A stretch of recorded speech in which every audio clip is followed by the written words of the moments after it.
Bonjour à vous, j'espère que vous allez bien. Bienvenue sur ma chaîne Butterfly Garden. Si je commence à tout faire bouger, ça va pas le faire. Alors, on se retrouve pour les énergies de votre signe et voilà, on termine par le signe des poissons. Voilà pour les énergies comme ça du mois de mars. Bienvenue à vous mes chers amis poissons, j'espère que vous avez la forme pour aborder ce mois de mars.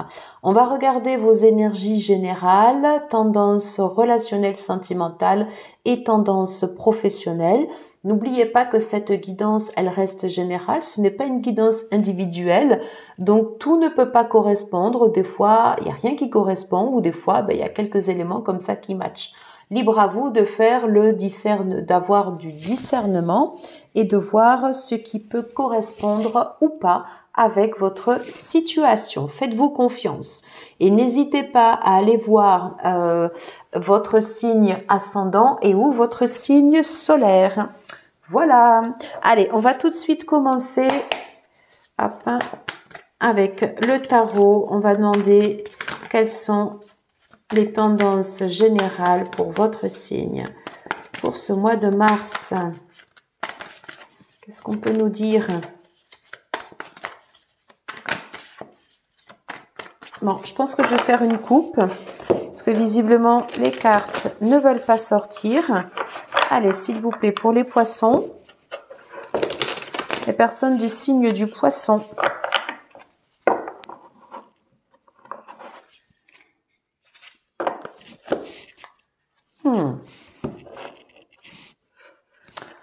Alors, c'est plutôt positif, mais je mettrai un bémol. On me parle d'un renouveau potentiel. Par contre, c'est dur. Ça a du mal à émerger. C'est comme si ça faisait... Alors, je sais que c'est la carte de la force, mais c'est pas ce que je canalise. Moi, ce que je canalise, en fait, c'est que c'est un redémarrage dans la douleur. Voilà. Voyez déjà, en fait, si ça vous parle. Un redémarrage comme ça dans la douleur.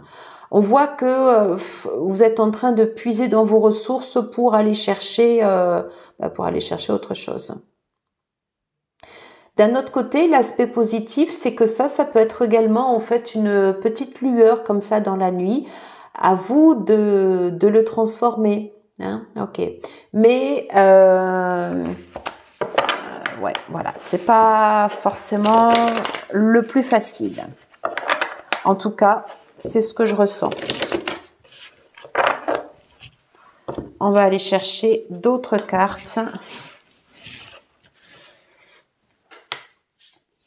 C'est pas forcément celle-ci que je souhaitais, mais si c'est celle qui doit venir, c'est comme ça.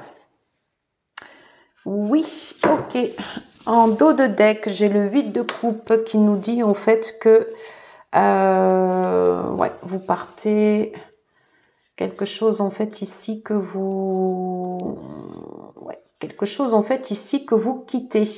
Je pense que c'est en lien avec le passé, quelque chose qui est profondément ancré comme un héritage, un peu comme un ADN familial, quelque chose qu'on peut se transmettre, mais ça a du mal à partir. Hein, voilà, c'est un redémarrage comme ça un peu, alors dans la dans la douleur. Hein.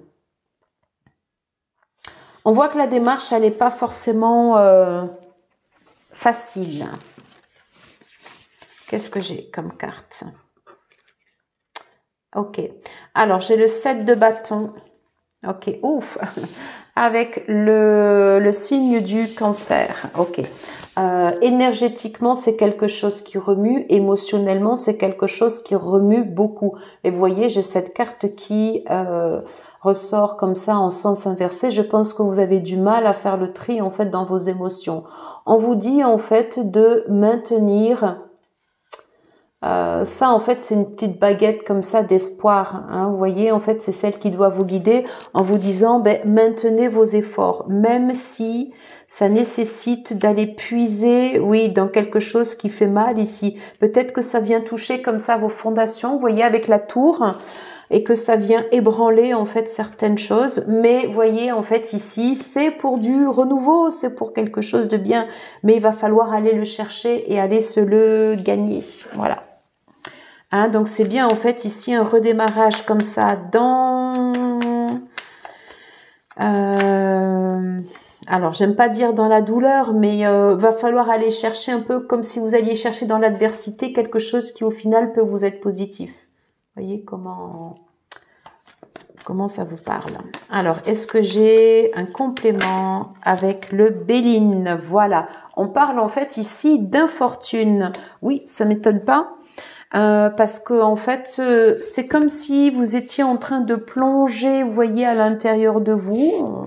C'est confirmé comme ça avec cette carte du roi de denier, comme si vous étiez en train de plonger à l'intérieur de vous avec ce passé, comme si on remuait comme ça un peu des choses, ou qu'elles remontent à la surface et qu'elles ont besoin d'être évacuées.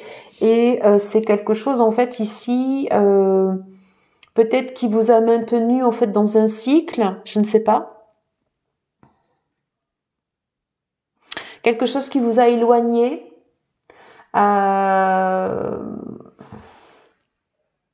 Là, je ressens plus l'énergie de Saturne, mais alors pas dans le bon sens dans le bon sens du terme. Saturne peut challenger et faire sortir le meilleur de nous dans l'adversité.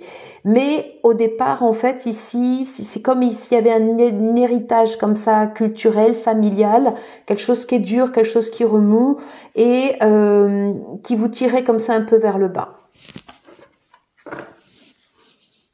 Désolée si c'est dit de façon un peu brutale, mais c'est ce que je ressens sur les cartes. Ok. On me dit que vous avez ce potentiel pour pouvoir vous élever. Donc, croyez en vous. Voilà. En fait, s'il y a cette première...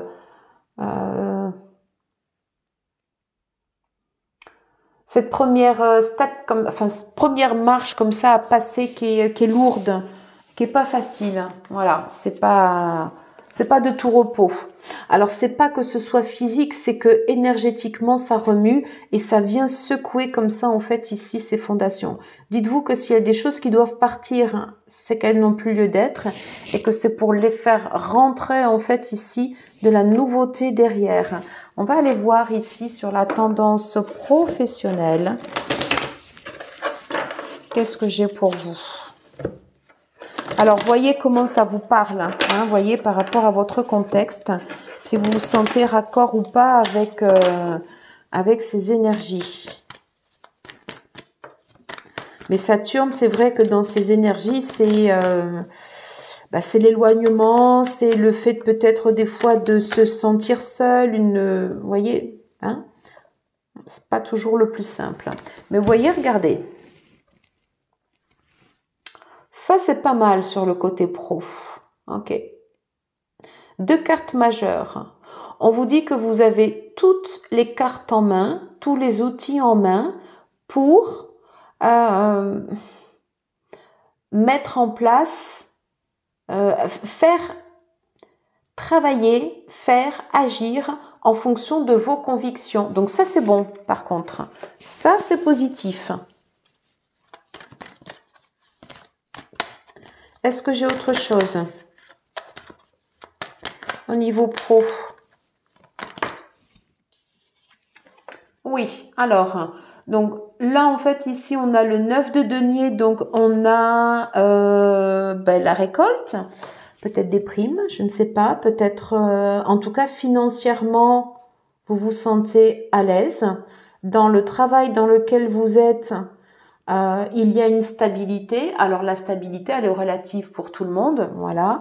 Mais en tout cas, on peut dire que peut-être par rapport à vos besoins, en fait, les finances, elles s'équilibrent bien. Bien, regardez. J'ai le 9 suivi du 10. Donc ça, par contre, ça c'est bon. en termes d'énergie. Et vous voyez en dos de deck, en fait, ici, j'ai le roi de bâton. Le roi de bâton, c'est celui qui va s'imposer, hein, voilà, qui va pouvoir marquer sa patte. Et on vous dit, alors je ne sais pas si vous l'avez fait ou si vous allez le faire ou pas dans le cadre de votre travail, mais en tout cas, on vous dit que c'est comme si vous aviez le champ libre pour pouvoir le faire. Et en plus, c'est rémunérateur et c'est stable pour vous. Donc, voilà, les portes sont ouvertes. Ça, c'est très bon. Est-ce que j'ai un message complémentaire sur les énergies professionnelles pour les personnes du signe du Poisson, s'il vous plaît?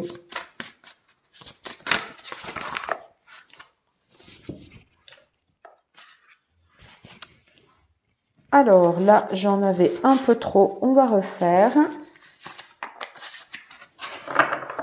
On va le faire comme ceci.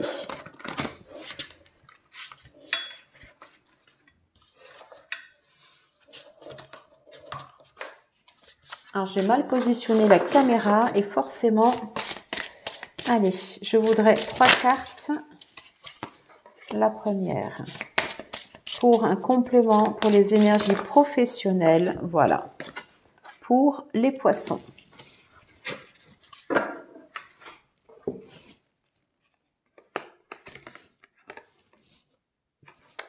Ok, alors on me parle en fait ici de message. Ok.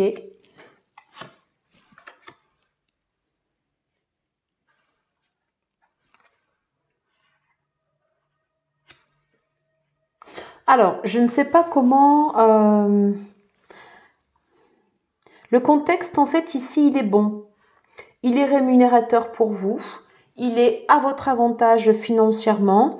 Des possibilités ici de pouvoir, d'une certaine façon, fixer aussi vos propres règles comme si vous aviez le champ libre. En revanche, ici, j'ai plus quand même un avertissement au travers peut-être de messages qu'on pourrait vous envoyer, quelque chose qui serait, je ne sais pas, soit direct ou pas, attention à de la fourberie ou quelque chose qui peut vous mettre en porte-à-faux. Attention. Voilà. Sinon, le contexte ici, franchement, il est bien. C'est juste que là, il peut y avoir... des messages qui peuvent vous être envoyés, des communications, attention. Et là, pour le coup, on vous dit méfiance. Hein.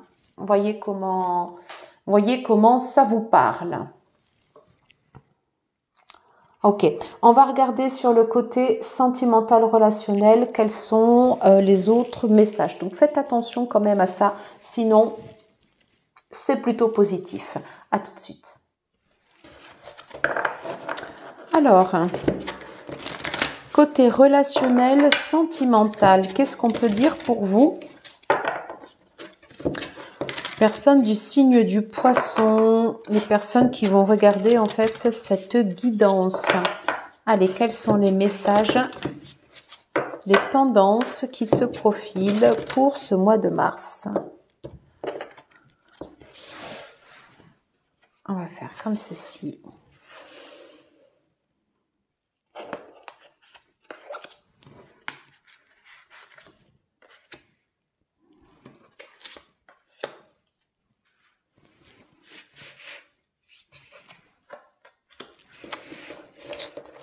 Ressenti d'en prendre 4. On va voir. Ok, en dos de deck, j'ai l'As d'épée. On vous demande de faire preuve de discernement, de voir clair, de prendre de la hauteur, peut-être sur des sentiments que vous pourriez avoir. Ok, ouais. On vous demande, voilà, du discernement, de la hauteur. Peut-être un petit peu plus de froideur, je ne sais pas, mais du discernement. Voilà.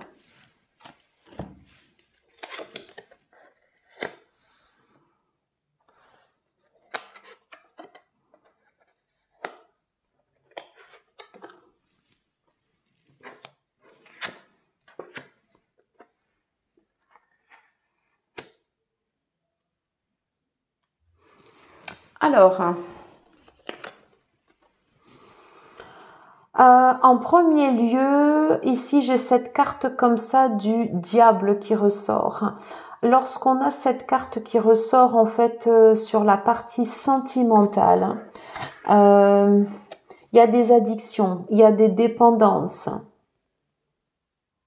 Peut-être que vous êtes en train de suivre une voie. C'est comme si vous étiez un petit peu obstiné sur cette voie. Voilà. Peut-être focus en fait ici sur une personne et que c'est pas forcément la bonne et qu'on vous dit en fait de rediriger votre énergie comme ça, vous voyez, avec le 2 de bâton.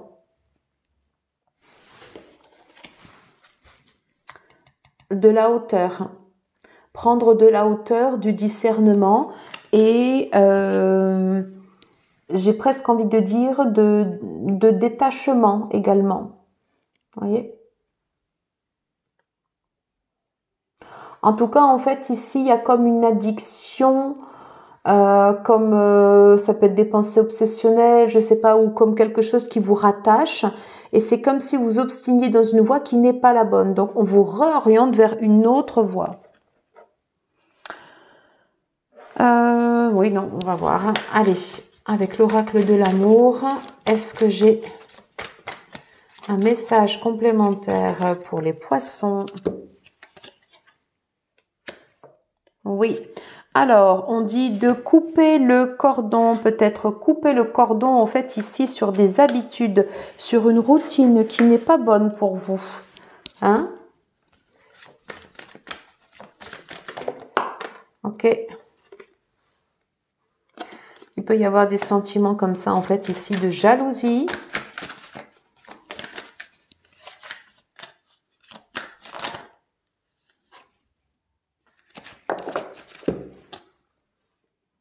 Voilà. Donc là, ici, vous voyez, au niveau relationnel, sentimental, il y a quelque chose à couper. Quelque chose à couper qui est pas bon pour vous. Peut-être qui suscite de la jalousie ou qui fait naître de la jalousie. C'est pas bon. En tout cas, pour vous, c'est pas bon. Hein, donc, voilà.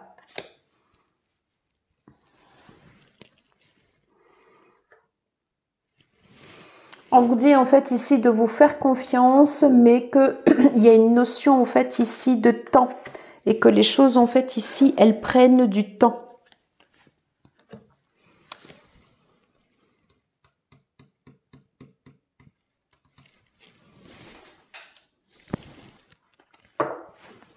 Alors, je vais voir si on a un message complémentaire avec l'oracle de Dorine Vertu.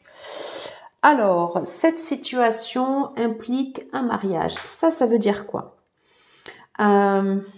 Si vous êtes actuellement marié, ça veut dire qu'il y a des conditionnements, en fait, actuellement, bien sûr, dans votre vie de couple avec votre époux ou votre épouse. Si vous n'êtes pas marié, ça veut dire qu'il y a des conditionnements, en fait, dans les personnes proches, par exemple vos parents et ou grands-parents, sur la façon dont ils ont entretenu, en fait, leur relation de couple au sein du mariage, qui vous conditionne à vous. Est-ce que cela vous parle? Ça ne veut pas forcément dire qu'il y a un mariage derrière, mais que la façon dont les liens ont été entretenus au cours de cette union, la vôtre ou celle de vos descendants, d'une certaine façon, vous conditionne. Et on vous dit qu'il y a des choses à couper. Parce que par rapport à votre quotidien à vous, pour votre vie sentimentale, ce n'est pas bon. Réconciliation, quelqu'un de votre passé effectue un retour dans votre vie. Bon, voyez comment cela vous parle. Et sur le dernier, ok. Alors ici, j'ai un amour non réciproque. Il n'y a pas assez d'attraction ou de chimie pour que la relation perdure. Voyez bien sûr comment tout ça, en fait, ici, vous conditionne. Il y a l'idée comme ça, en fait, c'est qu'il y a une croyance, en fait, comme ça, qui reviennent aussi. En tout cas, moi, c'est ce que je canalise avec les cartes. Et on vous dit bien, en fait, sur les premières cartes, entre le diable et ça, il y a des habitudes comme ça à couper. Voilà. Voilà ce que je pouvais vous dire en fait ici sur la partie relationnelle sentimentale. Je vous propose de clôturer cette guidance avec un petit message du petit oracle de la création. Ok. Non, on va prendre... Eh ben, j'en ai 2. Allez, c'est parti. Le royaume des lois. Il est temps d'utiliser ta raison, de créer des règles et d'en respecter les lois. Si tu veux en savoir plus sur ce besoin de rationaliser, choisis une autre carte, ma foi, puisqu'il y en avait une autre. L'artisan, la persévérance. Même en temps désolé, à chaque instant, il est présent. Tant que son âme est à l'ouvrage, il s'évertue à appliquer sans relâche à sa tâche. Persévère. Allez, je vous propose, on en tire un autre parce que peut-être que les deux messages allaient ensemble. Et ce sera la fin de cette guidance. La méridienne du repos. Que l'on est bien loti au creux de mes tendres coussins. Que l'on se sent bien blotti au creux de ces heures moelleuses à ne penser à rien. Viens sans songer à demain. Voilà. Ben écoutez, j'en ai terminé avec votre guidance. J'espère que cela aura pu vous plaire. Merci beaucoup de l'avoir suivi jusqu'au bout. Je vous embrasse, prenez bien soin de vous et je vous dis à très très vite pour des prochaines vidéos. À bientôt. Ciao, ciao.